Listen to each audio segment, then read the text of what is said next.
Warning science தெரிஞ்சிருக்கணும். அது father சீரிஸ்ல 7th 8th மந்த்ல 5 வார்னிங் சைன்ஸ் கட்டாயம் நீங்க தெரிஞ்சிருக்கணும்.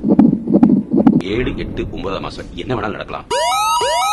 ஆனா ரொம்ப ரேர் தான். பட் இந்த வார்னிங் சைன்ஸ் தெரிஞ்சிருக்கணும். அது வரதுக்குள்ள முக்கியத்துவம். ஃபர்ஸ்ட் யாருக்குனாலும் எப்பனாலும் ப்ளீடிங் ஆகலாம். நஞ்சு சம்டைம்ஸ் பிரிஞ்சிருக்கு வாய்ப்பு இருக்கும். தலைவலி டக்குன்னு ஜாஸ்தி ஆகும். பிபி ஷூட் ஆகி பிரஷர் அதிகமாகி ஃபிட்ஸ் தாயும் குழந்தையும் இறந்து போறதுக்குள்ள வாய்ப்பு இருக்கும். இதெல்லாம் அவசரமா சொல்றேன்னு நினைக்காதீங்க.